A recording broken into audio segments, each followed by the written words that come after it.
മോളുടെ മുഖത്തൊരു സന്തോഷം കണ്ട. ഈ കളക്ടർ കല്യാണം കഴിച്ചു കഴിയുമ്പോഴേ നമ്മളൊക്കെ ഒന്ന് മറന്നു കളയാത്ത. ഉപ്പുകണ്ടം പ്രദേശത്തിന്റെ പെങ്ങളെ കല്യാണം ഭംഗിയായിട്ട് നടത്തണം, എത്ര കാശ് ചെലവായാലും. പിന്നെ അല്ലാതെ വരാൻ സമയമായില്ലേ? നീ ആ കാറൊക്കെ ഒന്ന് മാറ്റിയിടാൻ പറഞ്ഞേ. മാറ്റിയിടാ കാറ് കടയിലാടാ കാറിട്ടേക്കുന്നത്. എന്തുവാടേ ബ്രോക്കർ കണ്ടില്ലല്ലോ. ബ്രോക്കറെ കണ്ടില്ല. ഇവരിത് എവിടെ പോയി കിടക്കും? നമസ്കാരം നമസ്കാരം നമസ്കാരം. ഇവിടെ ചെറുക്കനും കൂട്ടരും എവിടെ? ചെറുക്കനും കൂട്ടരും എവിടെ? ചെറുക്കാൻ വരൂല, ചെറുക്കാൻ വരൂല, അത്ര തന്നെ. അതെന്താണ് ഇത്? ഉപ്പുകണ്ടം പ്രദേശത്തിന്റെ ഇള പെങ്ങളുടെ ആണ് കല്യാണാലോചന എന്ന് പറഞ്ഞില്ലേ? പറഞ്ഞു. അതാണ് പ്രശ്നമായത്. അവര് നിങ്ങളെ കുറിച്ച് നാട്ടിൽ അന്വേഷിച്ച് ഉപ്പുകണ്ടം പ്രദേശം വലിയ കാര്യമാണ് നിങ്ങൾക്ക് പറയാൻ വേണ്ടി നാട്ടിൽ ഇറങ്ങി അന്വേഷിക്കണം. പിന്നെ വെടിവെയ്പ്പ്, ഗുണ്ടായിസം, കള്ളവാറ്റ്, ഏതെങ്കിലും നല്ലൊരു ചെറുക്ക ഇവിടെ അന്വേഷിച്ച് വരുമോ? നിങ്ങൾ എന്നെ അടിച്ചിട്ട് കാര്യമുണ്ടോ? നിങ്ങൾ ഗുണ്ടായിസം കാണിക്കുന്ന കാര്യം നാട്ടിൽ മൊത്തം അറിയാം. ഈ നാട്ടിൽ നിന്ന് എന്തായാലും ആ കൊച്ചിനൊരു ആലോചന വരെ നിങ്ങൾ പ്രതീക്ഷിക്കണ്ട. ജാതകദോഷമുള്ള കൊച്ചായിരുന്നു. ഇപ്പൊ കല്യാണം നടന്നില്ലെങ്കിൽ 14 വർഷം കഴിഞ്ഞിട്ട് കല്യാണം നടക്കുള്ളൂ. നീ ഒന്ന് സമാധാനമായിട്ടിരി. എങ്ങനെ സമാധാനമായിട്ടിരിക്കും? എല്ലാം കൊണ്ട് ചേർന്നൊരു ബന്ധമായിരുന്നു. ഒരു കാര്യം ഞാൻ പറഞ്ഞേക്കാം, ഇനി കളക്ടറിനെ മന്ത്രിനെ ആരും നോക്കി നിൽക്കണ്ട. ജാതകം ചേർന്ന് ആരെങ്കിലും ഉണ്ടെങ്കിൽ പിടിച്ചങ്ങോട്ട് കെട്ടിക്കാൻ നോക്ക്. അപ്പൊ സ്റ്റാറ്റസ് നോക്കി കൊച്ചിന്റെ കല്യാണങ്ങൾ നടക്കും. പിന്നെ നിങ്ങള് അടിക്കൂലെങ്കിൽ ഞാൻ ഒരു കാര്യം പറയാം. ഞാൻ ഈ ജാതകമൊക്കെ നോക്കി നടക്കുന്നതിന്റെ കൂട്ടത്ത് അറിയാലോ, 4-5 കൊല്ലം കൊണ്ട് ഈ കൊച്ചിനെ നോക്കുന്നു, ഒന്നും ചേരുന്നില്ല. ഇപ്പം കളക്ടർ ചേർന്ന് വന്ന് നിങ്ങളുടെ സ്വഭാവ ദൂഷ്യം കൊണ്ട് അവര് പോയി. പക്ഷേ ഈ മോളുടെ ജാതകം ചേരുന്ന ഒരു പയ്യൻ ഈ നാട്ടിലുണ്ട്. ചെറുക്കൻ ഒരു ബംഗാളിയാണ്.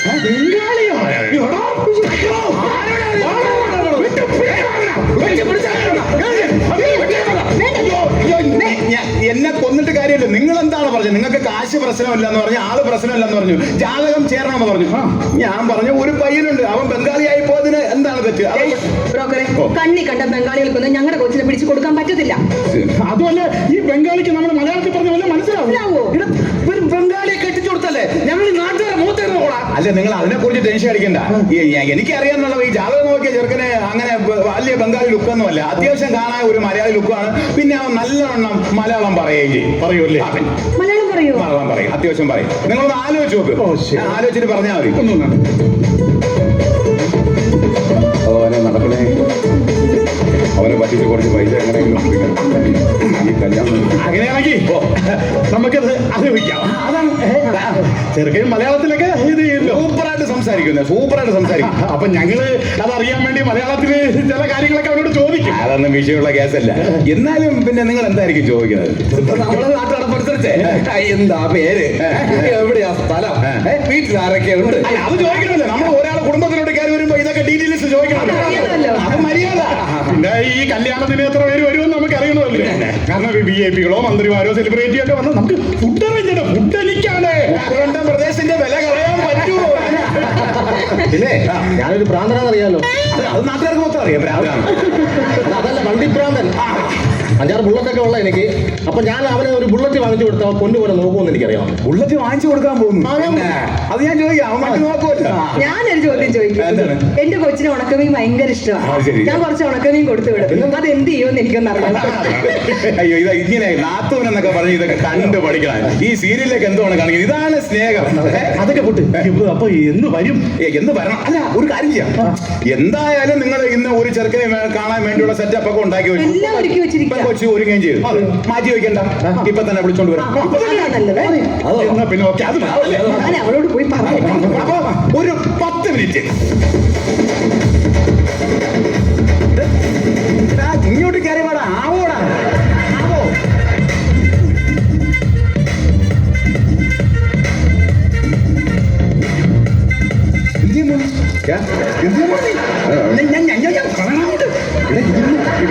നീ ഒരു പെണ്ണ് കാണാനാടാ വന്നത്, കളയിടാതെ എന്നെ കൊലയ്ക്ക് കൊടുക്കാൻ. എന്റെ പൊന്നു കൂട്ടുകാരാ, നീ ഹിന്ദി പറയരുത്. ഞാൻ കൊണ്ടുവന്നപ്പോഴേ പറഞ്ഞില്ലേ മലയാളം. മലയാളം നീ പോലല്ല. മലയാളത്തിലെ പറയാവൂ. മലയാളം കൊലയ്ക്ക് കൊടുക്കരുത്, ഗുണ്ടകളാണ്. അപ്പൊ ഞാൻ പഠിപ്പിച്ചു വെച്ചിരിക്കുന്നതെല്ലാം ഓർമ്മയുണ്ടല്ലോ. ആ ചോദ്യങ്ങളെ അവര് ചോദിക്കും മലയാളത്തിൽ. അവർ ചോദിക്കും, പറയൂല്ലോ. ഒന്നുകൂടെ റിഹേഴ്സൽ ചെയ്ത് നോക്കണം. റിഹേഴ്സൽ വേണം. എനിക്ക് വേണ്ടെങ്കിലും എനിക്ക് വേണം. 2 പിള്ളേർ വീട്ടിലുണ്ട്. ഞാൻ ചോദിക്കും, അവര് ചോദിക്കാൻ സാധ്യതയുള്ള ചോദ്യങ്ങൾ ഞാൻ എല്ലാം എഴുതി റെഡിയാക്കി വെച്ചിട്ടുണ്ട്. ഞാൻ മലത്തിൽ ചോദിക്കും, മലത്തിൽ പറഞ്ഞു. बोलो भैया എന്താണ് നിന്റെ പേര്? बोलो राम നിന്റെ വീട് എവിടെയാണ്? വെസ്റ്റ് ബംഗാൾ വീട്ടിൽ ആരൊക്കെ ഉണ്ട്? അച്ഛനുണ്ട്, അമ്മയുണ്ട്, പെങ്ങളുണ്ട്, അനിയനുണ്ട്. ആ പിന്നെ അർത്ഥവൻ ചോദിക്കാൻ നിന്റെ വരുന്നെന്ന് പറഞ്ഞു കഴിഞ്ഞാൽ നിങ്ങളുടെ അവിടെ നിന്ന് കല്യാണത്തിന് എത്ര പേര് വരും? കൃത്യമായിട്ട് പറയാൻ പറ്റില്ല. ഒരു 100-150 പേര് വരും. അതെങ്കിലും പിന്നെ അവർ ചോദിക്കും അച്ഛാ ഊപ്പറേ, പക്ഷേ അത് പറയരുത്, ഉള്ളിലേ പറയാവൂ. അച്ഛാ കുച്ചാക്ക് അകത്തേ പറയാവൂ, മലയാളം മാത്രമേ ഇവിടെ പറയാവൂ. അങ്ങനെയൊക്കെ. അത് കഴിഞ്ഞിട്ട് ചോദിക്കും വലിയ കാശുകാരാണ്, മന്ത്രിമാരോ VIP കളൊക്കെ വരും എന്നുള്ള അടുത്ത ചോദ്യമാണ്. അതിന് എന്ത് പറയും? അങ്ങനെ കൃത്യമായിട്ടൊന്നും പറയാൻ പറ്റില്ല. ചിലപ്പോ വരും, ചിലപ്പോ വരില്ല. മാറില്ല. ചിലപ്പോ വരും, ചിലപ്പോ വരില്ല. അത് കഴിഞ്ഞിട്ട് ഒരുത്ത് നിനക്കൊരു ബുള്ളറ്റ് വാങ്ങിച്ചു തരാന്നാണ് പറഞ്ഞിരിക്കുന്നത്. കേക്ക് ബുള്ളറ്റ് തുച്ചുക്കോ സാധിക്കേ ബാത് ഞാൻ പൊന്നുപോലെ നോക്കും. അങ്ങനെ ഞാൻ പൊന്നുപോലെ നോക്കും. അങ്ങനെ പിന്നെ എന്റെ അനിയൻ ചോദിച്ചാൽ ഞാൻ കൂടും. അത് കുഴപ്പമില്ല, അനിയല്ലേ, അത് സഹോദര സ്നേഹം. പക്ഷെ അവന് ഭയങ്കര ഇഷ്ടമാണ്. പിന്നെ അത് കഴിഞ്ഞിട്ട് ആ സ്ത്രീ പറയുന്ന പറഞ്ഞ ഈ മച്ചിലില്ലേ, മച്ചിലി ഉണക്ക മച്ചിലി ഇവിടുത്തെ കൊച്ചിന് ഇഷ്ടമാണ്. അത് കുറെ തന്നു വിടാനാണ് പ്ലാനിങ്. അത് തന്നു വിട്ട് കഴിഞ്ഞാൽ കളയരുത്, അവർക്ക് ഇഷ്ടപ്പെടില്ല. അതുകൊണ്ട് നീ നല്ലതാണ് കൊള്ളാന്ന് പറയാം. അപ്പൊ നീ എന്താണ് മറുപടി പറയാൻ പോകുന്നത്? ലാസ്റ്റ് ചോദ്യത്തിന്റെ ഉത്തരം നാളായിട്ട് വലിച്ചു കയറി ഉപ്പും കുരുമുളകും തേച്ച് ഞാൻ ഉണക്കാൻ വെക്കും. മഴ പെയ്യുന്ന സമയത്ത് നമുക്ക് ഇത് തിന്നാമല്ലോ. ഇത് നീ അതുപോലെ അങ്ങ് പറഞ്ഞാൽ വരും. ഞാൻ പറയാം, ഈ കല്യാണം ഞാൻ നടത്തി തരും. പിന്നെ ഇവിടുത്തെ മുതലാളി നീയാണ്, നീ പിന്നെ ബംഗാളിയല്ല. ഒരു ഇത്തിരി ഇത്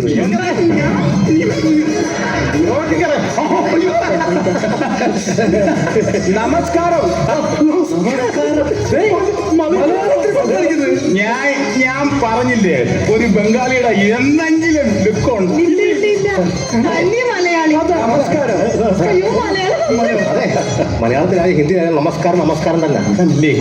എന്നാലും നന്നായിട്ട് പറയുന്നുണ്ടല്ലോ. പെണ്ണിനെ ആദ്യം വിളിക്കാം, രാഘവത്തിന് ചടങ്ങിന്. നമസ്കാരം.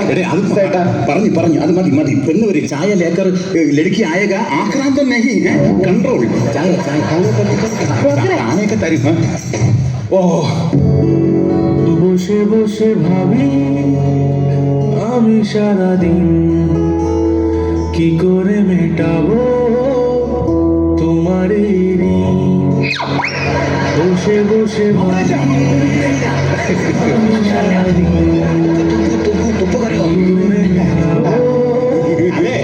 ഈ പെണ്ണിൻ ചെറുക്കനുമായിട്ട് സംസാരിക്കുന്നതൊക്കെ അല്പം കഴിഞ്ഞാൽ മതി. അതിനിപ്പോ നമുക്ക് എന്തെങ്കിലുമൊക്കെ സംസാരിക്കാം. ഓളകത്ത് പോയിക്കോട്ടല്ലേ? ആക്രാന്തം നഹി.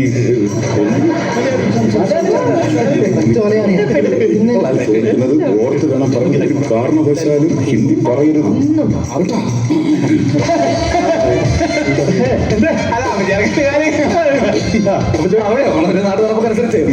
എന്താ പേര്? ബോലോറാം. നമസ്കാരം. പിന്നെ എവിടെയാ സ്ഥലം? വെസ്റ്റ് ബംഗാൾ. വെസ്റ്റ് ബംഗാൾ മലയാളം പറഞ്ഞ മനസ്സിലാവും കേട്ടാ. അതല്ലേ നമ്മുടെ വീട്ടിൽ ആരൊക്കെയാ ഉള്ളത്? വീട്ടില് അച്ഛനുണ്ട്, അമ്മയുണ്ട്, പെങ്ങളുണ്ട്, അനിയനുണ്ട്. നല്ലതായിട്ട് പറയുന്നല്ലേ? മലയാളം പറയുന്നത്. നമുക്ക് എന്ന് കല്യാണം വെക്കാം. നമസ്കാരം. വിനയം. അതെ മോനെ ഇങ്ങോട്ട് വാ. ഇങ്ങോട്ട് നീ കാണിക്കാതെ നമ്മൾ ഇവിടുത്തെ ആളായില്ലേ? മാറി നിൽക്കാതെ. കാര്യങ്ങളൊക്കെ ഞങ്ങൾക്ക് ഇഷ്ടപ്പെട്ടു. ഈ കല്യാണം നമുക്ക് നടത്താം. ഞങ്ങൾ ഉപ്പുകണ്ടം പ്രദേശം എന്ന് പറഞ്ഞ പാരമ്പര്യമുള്ള, അയ്യോ ഞാൻ പറഞ്ഞു കൊടുത്തിട്ടുണ്ട്. അതുപോലെ പാരമ്പര്യമുള്ള കുടുംബമാണോ ഇതെല്ലാം അറിയണമല്ലോ. ആണ്. നിന്റെ അച്ഛനാണ്. അങ്ങനെ അച്ഛനെ കുറിച്ച് പറ. അല്ല അതല്ല, ഈ നമ്മൾ അതല്ലല്ലോ ചോദിക്കേണ്ടത്. നമ്മൾ നേരത്തെ പ്ലാൻ വെച്ച ചോദ്യം അതല്ലല്ല. ഈ കല്യാണത്തിന് എത്ര പേര് വരും, ഊണ് റെഡിയാക്കാൻ, അതല്ലേ സാറ് ചോദിക്കേണ്ടത്. എന്റെ വീട്ടിൽ വന്ന ചെറുക്കനോട് എന്ത് വായിക്കണം, ഏത് വായിക്കണം, ഞാൻ തീരുമാനിക്കുന്നത്. അത് നീയല്ല, മനസ്സിലായോ? ആ ചോദ്യം ചോദിച്ചാ പോരാ.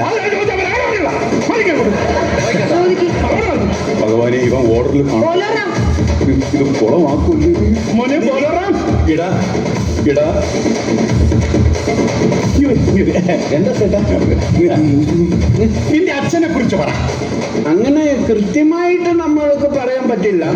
ഒരു 150 പേര് വരുമെന്നാണ് അമ്മ പറഞ്ഞത്. അതുപോലെ ഛർദ്ദിക്കുന്നു ചെറുക്കൻ. ഇവൻ എന്തോന്നാ ഈ ഉപ്പുണ്ട തറവാട്ടിൽ കയറി എന്ന് പറയുന്നത്? ഇവൻ തോന്നുന്നു നിനക്കെന്താ ഭ്രാന്തുണ്ടോ? ചിലപ്പോ വരും, ചിലപ്പോ വരില്ല. ആണ്ടാളൊക്കെ പറയുന്നു. ഞങ്ങളൊക്കെ നീ പൊന്നു പോലെ നോക്കൂടാ. ഞാൻ പൊണ്ണു പോലെ നോക്കും. അത് മതി. പൊണ്ണു പോലെ നോക്കും ചേട്ടാ. പിന്നെ എന്റെ അണിയൻ ചോദിച്ചാ ഞാൻ കൊടുക്കും. അതിനെ പാടില്ല. എടാ, നീ ഇപ്പൊ പറഞ്ഞ നിനക്ക് ബൈക്ക് തന്നെ നീ എന്ത് ചെയ്യുന്നുള്ള ചോദ്യത്തിന് ഉത്തരവാണ്. എടാ, അവര് ചോദ്യം മാറിയും തിരിഞ്ഞൊക്കെയാണ് ചോദിക്കുന്നത്. നീ ഓർത്ത് അഡ്ജസ്റ്റ് ചെയ്ത് പറ. എന്താ മോളെ പ്രശ്നം? എന്താന്നൊന്നും അറിയത്തില്ല അമ്മ. അയാൾ എന്തോ പിച്ച് പിഴയൊക്കെ പറയുന്നുണ്ട്. ഇങ്ങനെയുള്ള ആൾക്ക് നമ്മൾ എങ്ങനെ നമ്മുടെ കൊച്ചിനെ കെട്ടിച്ചു കൊടുത്തു വിടും? കൊടുക്കരുത്. നമ്മളെ കൊച്ചിനെ കെട്ടിച്ച് കൊടുക്കരുത്. അതല്ല, അമ്മ പറഞ്ഞില്ലേ കല്യാണം കഴിഞ്ഞ കുറച്ച് നാൾ അവരുടെ കൂടെ പോയി നിൽക്കുമെന്ന്. കല്യാണം കഴിഞ്ഞാൽ ഞങ്ങളുടെ അമ്മ കുറച്ച് നാൾ നിങ്ങളുടെ വീട്ടിൽ വന്ന് നിൽക്കും. അങ്ങനെ നിന്ന് കഴിഞ്ഞാൽ എന്റെ അമ്മയുടെ അവസ്ഥ എന്തായിരിക്കും? നാലായിട്ട് വലിച്ചു കയറും.